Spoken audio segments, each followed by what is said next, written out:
Today on Getting Real with the Housewives, Lisa, Rinna, and Garcelle slam online haters for attacking their children. NeNe Leakes drops her lawsuit as Frank Catania reveals he broke up a fight during the Real Housewives of New Jersey finale. And Vicki Gunvalson reveals her reaction to Tamara Judge joining Real Housewives of OC as Teddi Mellencamp gives us her thoughts on Vicki's absence. I think whenever you feel a rejection, it's hard and you have to process it. But I do know that within my own relationships, all I felt was excitement for my friend to get a job that she's really great at doing. Plus, Real Moms of Bravo podcast hosts Vanessa and Abby help us break down all the drama. We've got that plus so much more on today's Getting Real with the Housewives. Hey guys, Christina Garibaldi here, and I'm so excited to be joined by Vanessa and Abby. They are hosts of the Real Moms of Bravo podcast, our friends of the show. We're so excited to have them back. Ladies, how are you doing? We're great. We're so happy and thrilled to have us back. Thank you so much, Christina. Definitely. Cannot wait to break it down. Cannot wait to break it down. How is everything going with the podcast? How are you guys enjoying this summer of Bravo Housewives craziness? Are you enjoying it, Abby? It has been a busy summer, both Bravo and personally. So I had a baby. We were just talking about that on July 9th. I'm so thankful for all this drama because when you're doing middle of the night feedings, you're reading people's posts, Instagram stories, and sometimes Lisa Rinna is guilty of this. They'll put something up and then delete it the next morning. So it's nice to be part of the group that gets to see it when it gets out there. Definitely, especially at like 2 a.m. when it's still up there and you're like, I got it. I can screenshot this. They're not deleting it yet. No, we have so much to break down, and I love your podcast. I love your Instagram. It's so much fun, and I always up to date when I'm following you guys. So thank you for all your great content. Yes, of course. And if you're not following us, please check us out at Real Moms of Bravo on Instagram or wherever you're listening to this, the podcast. You can find us at Real Moms of Bravo. Great. I love it. All right. Well, let's break down this news of the week. And of course, kicking it off with the Lisa Rinna, Garcelle, all of Bravo really reacting to this because Lisa Rinna took to Instagram recently saying that kids should be off limits when it comes to the show. She wrote, "We are doing a TV show. We try to entertain you. Why can't you treat it like wrestling, for God's sakes? Love us, love to hate us, but leave the kids alone." She called out several of the Bravo, of her castmates' kids that have been attacked on social media, including Erica Jane, including Garcelle's son. She said, "What you've said and done to my own kids is disgusting. They didn't sign up for this. What are you doing? The kids, all of our kids should be off limits. So stop it now." Garcelle said, she's usually a strong woman, but this really affected her. And she even shared a post from her son, Jax, who has been pretty much the brunt of all of this, because if we remember earlier on the season, Erica Jane told him to get the F out of his mother's birthday party. So she went on to share his message saying, "It is currently my first week of high school. And instead of enjoying it like most kids at my school, I have to deal with being attacked on social media. I did not sign up for this show, nor do I have anything to do with the show's drama. I just want to be a normal kid." Bravo then also condemned the online hate writing. "We are shocked and appalled at the social comments directed at Garcelle's son. We urge our viewers and social followers alike to refrain from targeting our cast and their families with harmful rhetoric." This is crazy. I mean, and it feels like this is like happening weeks after this storyline happened on the show. I mean, why do you think that is? There's some conspiracy theories. I know. I saw these conspiracy theories going around that like these are bots that are commenting, and it could be paid for by one of the cast members. This is what's going around. And, I can see why some people are possibly believing that because the comments seem to be very similar, and that they're attacking Garcelle for what she said about Erica when her own son battled addiction problems. And I don't think they're mutually exclusive. I think just because her son had his own battles with addiction, she might be more aware of what to look for. And that's why she's reaching out and raising a red flag. But all in all, I just think it's really sad that people are going after a 14-year-old. This is a little different than some of the other children that we've seen where they become part of the show. Everyone knows that some of Teresa's daughters are on the payroll. And so not that they're fair game for bullying, but, they're a little bit more incorporated into the show. But he's 14. He's trying to be like a freshman in high school. And this is what he's dealing with. It's heartbreaking. And as a Bravo fan, it makes me sad because I think all in all, we're a really great community. So it makes me sad that there's some people out there that are doing this and even commenting on his page like this. And so many people have been asking us, like, where did this come from? You know, like you mentioned, Christina, this storyline happened several weeks ago. Well, you know, Twitter is always active with the Housewives, and Garcelle responded to a comment regarding Diana accuses Garcelle of ridiculing her over misspellings and her miscarriage text. So that started a couple days ago, and I feel like this wildfire started after that. So Garcelle kind of pushed back on that and said she would never do that, and how everyone needs to calm down. And then the attacks continued. So it's really unfortunate. We always, as Housewives fans and as mothers, we never like to discuss the children, aside from the lighthearted moments that we see in Housewives. But other than that, I'm really curious to see how Garcelle's going to respond after this with her children and filming, if she's going to not include them as much. I don't know what she's going to do, but I also wouldn't blame her. I don't either. I wonder if she's going to leave the show. Like, I wonder if this is like the straw that broke the camel's back. She's like, I'm done. My family's getting attacked. I don't need this. You know, she has a lot of other business ventures that she's doing. She's an actress. She's a host. I mean, she doesn't necessarily need this attention and doesn't need the attention for her family either. So definitely going to be interesting to see how this plays out. The reunion is going to be so good. For so many reasons. Like, I kind of forget that we started this whole thing off with the break-in. Like, it feels like, you know, like we've had so many things have gone on this season. Yeah, I think the reunion's going to be very interesting. Very interesting. And yeah, we still have Aspen to get to. I mean, oh my gosh. Oh my gosh, Aspen. I need that trip to happen. And I'm curious to see how, if the Fox Force 5 will stay united, or if we'll start to see the cookie crumble there. No, I feel like we might. I feel like this is they're kind of setting it up that, like, you know, friendships are not going to remain intact by the end of the season. Would you want to see a switch up in the cast for Beverly Hills going forward?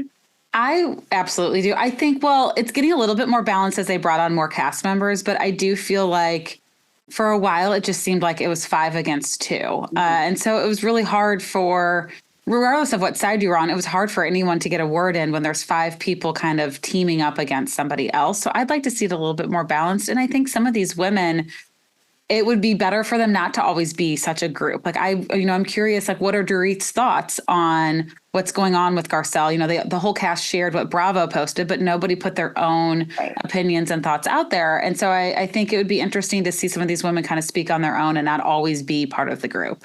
I would love to see alliances shift. I don't even know that necessarily I want more cast members, because it is a pretty big cast, but I really want alliances to shift. I also think these women, you can be a good friend and call a friend out. We see it in other franchises. And I would like to see more of that. Definitely. Well, we're going to have to wait and see. Well, I am so excited for Real Housewives of New Jersey to come back, because it seems like this is going to be explosive.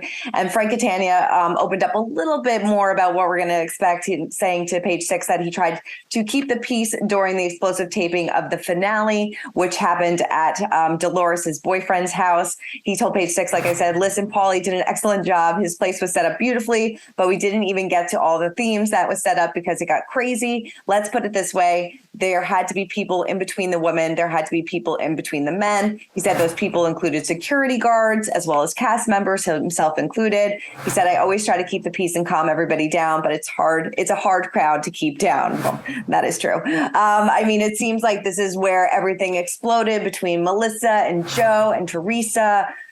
We don't know exactly what happened, but it had to do with about his marriage or their marriage and some cheating rumors. Yeah, I think everyone kind of knows who the fight was between. We say this a lot. I hate seeing families fight like this. And it's been really hard, I think, watching the Gorgas and the Giudices or Giudices, whatever she's saying this season. Seeing them just fight, because you see the impact it has on the relationships with the kids and how much it's really fractured the family. And so, yeah, I think it's going to be hard to watch, but obviously it's going to be very heated, very explosive. I mean, Joe and Teresa both can be very hot-headed. So I think it's going to be a lot of screaming. We're going to see things thrown, probably destruction of poor Frankie's house, or Paulie's house, but it's going to be, I think it's going to be kind of tough to watch as viewers, because we know too, the outcome is they don't attend the wedding. Yeah. Yeah, and allegedly it has to do with word on the street, as Giselle likes to say, is that we're hearing it has to do with accusing Melissa of infidelity, allegedly.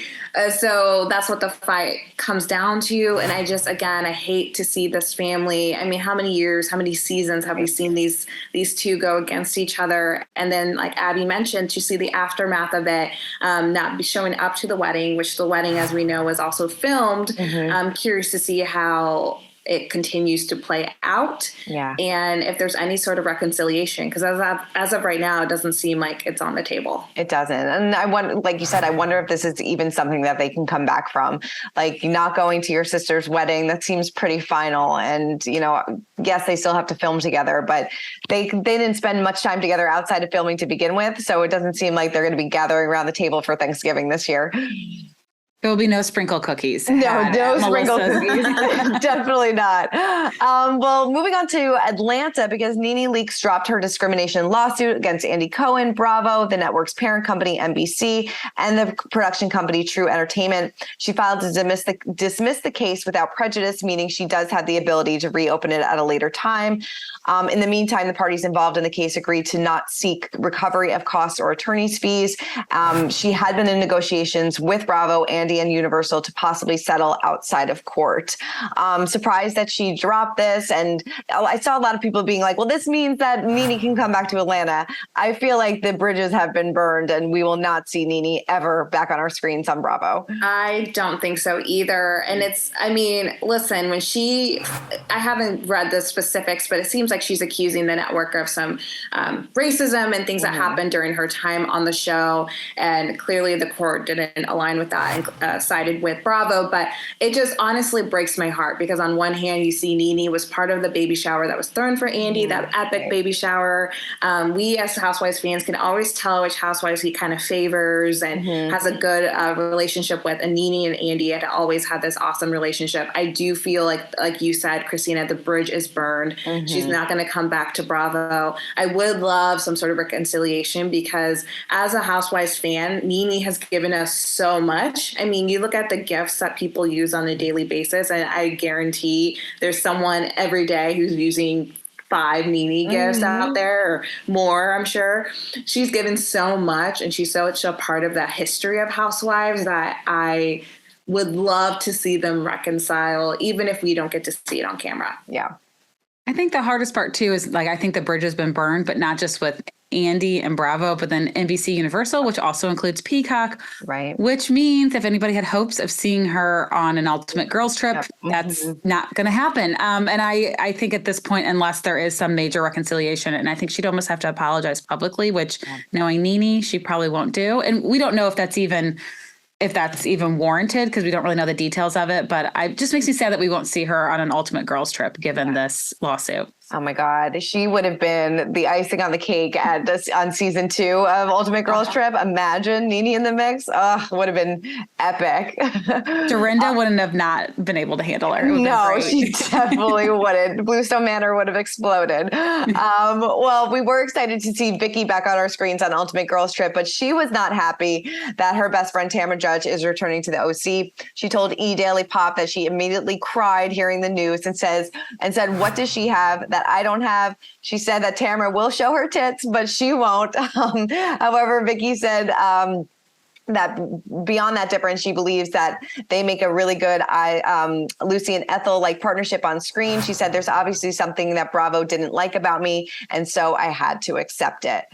Are you sad that Vicki isn't on this upcoming season of OC, or do you think it's time for she and Tamara to have like 2 different voices? I think it's time for Vicki to go. I mean, I enjoyed seeing her on Ultimate Girls Trip, but I think she's a housewife where in doses, people love her and love to see her. I don't know if it's in her best interest, honestly, to go back on the show, because I think her final 2 seasons, she wasn't very well received. And, leave them wanting more, Vicki. So, make it where you're always invited back on Watch What Happens Live, and you still have that good relationship. But I think it's best that she's not on the show. That being said, I'm really excited to see Tamara back, though. Yeah.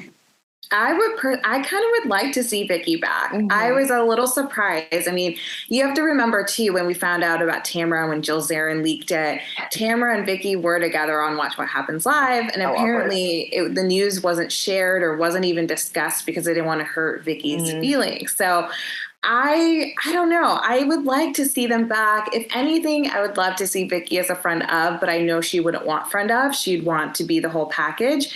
I just feel like there's so much more of her story to be left to tell, and she just brings so much to reality TV that I would like to see a little bit more of Vicki. But that's my... Definitely, especially after her breakup and things like that, you know, she definitely still has a story to be told. But maybe, you know, like you said, maybe give it a beat this season and then see if like the fans still really miss her next season, and then come back with with her own time to shine. So it's not the spotlight is just on her and Tamara, then the spotlight is just on Vicki, which I'm sure she would appreciate. She stays on pause. Yes, she stays on pause. All right, well, let's get into this week's Real Talk. And we caught up with Teddi Mellencamp recently, who, of course, has gone back and forth with Vicki on social media. She opened up to us about that and her thought on Vicki not returning. What do you think about Tamara returning to OC? I am so excited for her. Yeah. One, I think she's such good television, and Girls Trip reminded us all of that. And I think she's going to be good for the dynamic of the show. I think these women, you know, in Orange County, they were all last year felt disjointed. And I think this will bring a level of togetherness, and I'm excited. I'm excited too. I totally agree with you. It felt like we weren't watching a core friend group, which I think what makes a really great Housewives franchise is when you know that these ladies are friends off camera. And I feel like, you know, Tamara being back involved will definitely bring that. What do you think about Taylor making history as the first housewife to kind of cross franchises? I'm excited for her. I think, you know, she's lived in Orange County for a long time. She has a lot to offer the show. I'm excited to see it. I didn't watch Beverly Hills when she was on because didn't become like a big housewife watcher until after my first season. So I didn't know much of her history until watching Girls Trip. Of course, the stuff I read, you know, but I'm excited to see her on the show. And I think this is great for her. How do you think Vicki feels about everything? I don't know. I can't imagine. I mean, I think, not to even make a joke of it, I think whenever you feel a rejection, it's hard and you have to process it. But I do know that within my own relationships, all I felt was excitement for my friend to get a job that she's really great at doing. And I want to support her. And, you know, that's how I feel. But I mean, she's a lot. Yeah. Are you surprised, or is this a testament to both of them that their friendship is still intact despite her being back on the show, Tamara being back on the show, Vicki not being back on the show? Is that going to be hard for them, you think? I think it'll ebb and flow. I think it'll depend how much Vicki talks about what she said, you know, all of those different things. I think they have a long history together that no one can fully understand unless they've been on Housewives together for 12 years. I mean, just the relationship, the good, the bad, and the ugly of their relationship. I think ultimately they love and care about each other, and they're going to get in fights, but, you know, it's more just... Right. Surprised that Vicki wasn't asked back?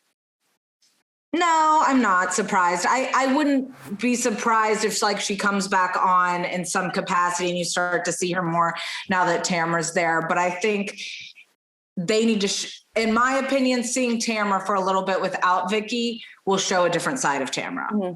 I agree with you. I mean, you and Vicki obviously went back and forth on social media not too long ago. Why do you think she has such an issue with you? Just not jealousy of who I am, but jealousy of the closeness that Tamara and I were effortlessly able to get. I mean, we'd met a couple of times before the podcast, but as soon as we, you know, joined forces or whatever it is, we had so much fun, and it was just an effortless friendship. And for me, that is the biggest thing for me. The majority of the friendships that I've had since I was in grade school are the friends that, you know, you pick up right where you left off. You have fun together. There's no animosity. There's no jealousy. It's just like, let's do this and have fun together. And I think she could probably feel that. And I think there was a part of her that was annoyed it wasn't her doing that with Tamara. Yeah. What was your reaction when she said, I think it was on Watch What Happens Live, with, I don't like Teddy, even though I've never met her. I mean, I believe with all the people with Finstas and the internet and the world of Twitter, I'm used to people saying that. For me, it wasn't necessarily that she says she didn't like me. For me, it was more about, this is her friend. Like, it started on Entertainment Tonight. Right. And even before that, Vicki came on our podcast and told me to my face, she's like, I don't really, I didn't like this. I'm jealous. How much you guys paying me to be here? I'm like, well, as a guest on a podcast, you don't really make money. As a host, you do. But like, I made a joke. I'm like, you want me to Venmo you? And then she was pissed that I didn't, as if I'm the person that pays anybody. I'm like, no, iHeart pays me. Yeah. I mean, she pretty much said the same thing, that she wasn't really surprised that Vicki wasn't asked back, but knows that it's probably a hard pill to swallow. I think coming from Teddy too, she probably sympathizes with Vicki a little bit more, because I get the impression that Teddy would go back onto Housewives if the invitation were extended. So even though they haven't gotten along, I feel like she might have a little bit of sympathy for Vicki with this. I agree with you. All right. Well, let's get into this week's episodes. Recapping this week's episodes, we had the final episode of Real Housewives of Dubai. What did you think of this season overall? Are you wanting a season 2? Did you like these ladies? Do you think it deserves another chance? I think the viewership, and speaking kind of on behalf of the fandom, it feels like Dubai fell flat. Yeah. It felt like the relationships weren't authentic and genuine. All the women individually, fabulous. Yeah. Like, very interesting stories to tell, but as a group, they did not mesh well. And Sergio was basically a cast member, which I could have done without. I wanted Stanberry without Sergio. I thought there was too much of that. Personally, for me, I would like another season. I think, like a lot of Housewives, I think we need to give it another shot. However, I think it should go to Peacock. Yeah, I agree. Mm-hmm. I think Dubai on Peacock, and let's bring Miami back. Yep. Mm-hmm. Yeah, they deserved it. They earned the spot. I give Bravo credit for trying to do an international franchise. I know there are several, throughout the world, but we don't get to see them here in the States. And so to have one that everybody could view, I think it's a great idea, but I agree, it just kind of fell flat. I agree. Like you said, the Housewives work when it's a group of friends that really get along, spend time together when the cameras are off. And there definitely was this disconnect. I felt like only Ayan and Lisa were friends throughout this whole thing. Caroline just felt uncomfortable to me the whole time. Caroline Stanberry just felt like awkward and uncomfortable in every scene that she was in. Like, she didn't want to be there. It did. It felt a little flat. So I would wonder if they would do a cast shakeup, or see if these women kind of gel with one better more the second season. I mean, even Nina, to me, like Nina, I felt like, what was her story? Right. What was her story? She was like the protective mom, I guess. Like, yeah. To me, she's like friend of. Yeah. She didn't really bring much. And again, just because you're fabulous in your everyday life doesn't mean you're meant for TV. And then Sarah, I felt like she was this peacemaker, which we don't always see on Housewives. To me, she was like a little, Yoda of the Housewives. I wonder too if it's difficult to cast in Dubai. Sure.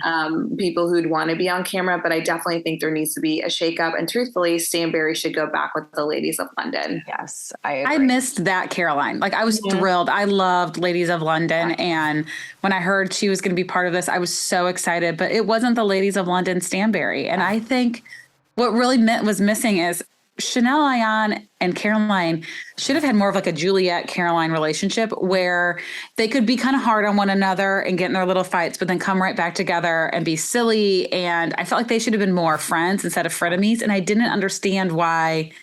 I don't know if it was overproduced or what, but why it was like a constant battle between the two of them. Right. Just to cause some drama and some interest, I guess. But I don't know. I didn't feel like we needed it. But I did appreciate the final episode with this beautiful vacation that they took. Oh my God, the lights and the dancing. I'm like, a lot of people wanted to see Dubai for the wealth and the extravagant lifestyles that they live. And we did see that, but I think we just wanted a little bit more substance. Well, speaking of substance, we are getting some on Atlanta. These ladies, they know how to bring it every single season. Are you liking this season with, Marlo and Sheree in the mix? Do you think that they're living up to the hype? I mean, I think both Vanessa and I, we've wanted Marlo to have a peach since the beginning. I know there's a lot of people who've pushed for Marlo to get a peach. So I love that she's gotten it. And honestly, Sheree back, I mean, she's sometimes when Housewives go away and come back, you're like, oh, I miss the old school Sheree, or I miss the old school of whatever person they brought back. Sheree, to me, like, this is exactly what I hoped for. And she's living up to every dream I had of her returning. It's been a really fun season. There's been like a lot of comedic relief. I mean, hello, Marlo and Candy made up over KFC, like a bucket of fried chicken. I mean, we're not seeing that on like Beverly Hills or some of the other seasons. So I appreciate the comedic relief that Atlanta tends to bring, and how a drama, like a situation, a fight, isn't dragged over so many episodes. I will say, Sonia, you're a sweet woman. You're not Housewives material to me. I feel like had Portia been on, it would have been such a solid season. More solid. We're missing that alpha type of personality in the room. I would have liked to seen it. I've also loved how people have responded to Kenya. So many people have loved, started to like Kenya. Kenya's always been a villain, has been a little bit more likable. Drew, to me, is a comical villain. I mean, drop it with Drew. We all know that's a scam. I'll say it. But it's just been kind of it's entertaining and light for the most part. That's what I enjoy about Atlanta. Definitely. No, I feel like Kenya has totally like flipped the switch, and people are definitely on her side this season. And she's had a lot of comic relief as well.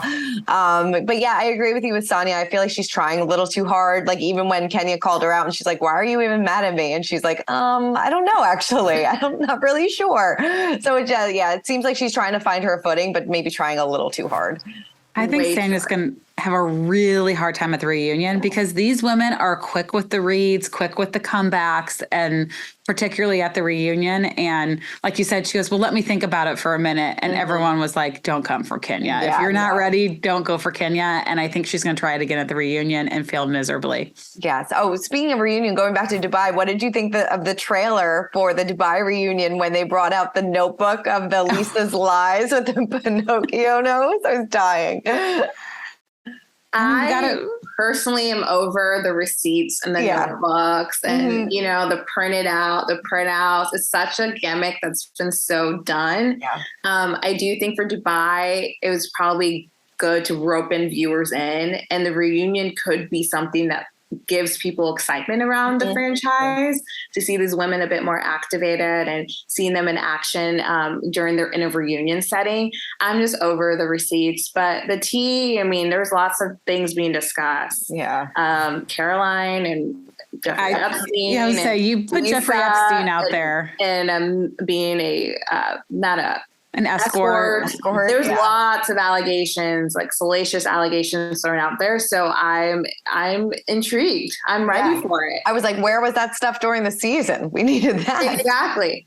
I mean, that 90-second trailer of the reunion, I'm like, this gave us more like jaw-dropping moments than the whole season did. And I know a lot of that is produced to be that way, but I'm excited to tune in for the reunion. I definitely missed a few episodes while on maternity leave and didn't feel like I was really, having FOMO by missing some of Dubai. So let's hope the reunion can bring it. Just make it a 2-parter though. Yes, we don't need 3 parts. Just 2. No, we don't need 3 parts. Definitely not. Well, Vanessa, Abby, thank you both so much for running down all things Housewives with me. I so appreciate catching up with you ladies. And please remind everybody where they can listen to the podcast and follow you on Instagram. You can follow us on Instagram at Real Moms of Bravo, and you can listen to our podcast wherever you're listening to this one, where our podcast is called Real Moms of Bravo. Vanessa, Abby, thank you both so much. Really appreciate it. Thank you. For more news, content, and exclusive interviews, make sure to hit the sub, like, and bell button down below and visit usmagazine.com.